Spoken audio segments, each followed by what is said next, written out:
आज देश के ज्यादातर राज्यों में बीजेपी ही सत्ता में है, कहीं अकेले के दम पर तो कहीं सहयोगी दलों के साथ। लेकिन अब हाल ही में बीजेपी को बिहार में सहयोगी दल ने करारा झटका दिया है और वो बिहार की सत्ता बीजेपी के हाथ से चली गई है। लेकिन ये पहला मौका नहीं है, बल्कि अब धीरे धीरे बीजेपी कमजोर हो रही है। आखिर कैसे, आइए देखते हैं। पिछले कुछ सालों में बीजेपी ने भले ही कई राज्यों में सत्ता हासिल कर ली है और देश की सबसे बड़ी पार्टी बन गई हो, केंद्र पर राज कर रही हो, लेकिन अब बीजेपी का डाउनफॉल शुरू हो चुका है और इसके संकेत मिले हैं बिहार में हुए सत्ता पलट से। भारतीय जनता पार्टी ने कुछ राज्यों में सत्ता हासिल की तो कुछ में जोड़ तोड़ करके सत्ता हथिया ली, लेकिन अब बीजेपी मुश्किल में दिख रही है। पहले झारखंड और फिर बिहार ने बीजेपी को करारा झटका दे दिया। इसके अलावा देश भर में भारतीय जनता पार्टी की ताकत बढ़ने के साथ ही उसके नेतृत्व वाले राष्ट्रीय जनतांत्रिक गठबंधन कमजोर पड़ रहा है।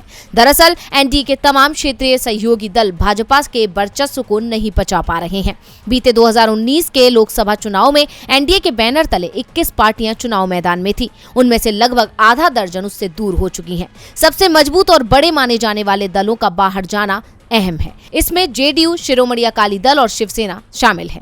केंद्र व राज्यों में सत्ता में होने के बावजूद उसके विभिन्न घटक अब दूर हो रहे हैं। दरअसल बीजेपी की बढ़ती ताकत और एनडीए में उसके वर्चस्व को देखते हुए क्षेत्रीय दलों की दिक्कतें बढ़ी हैं।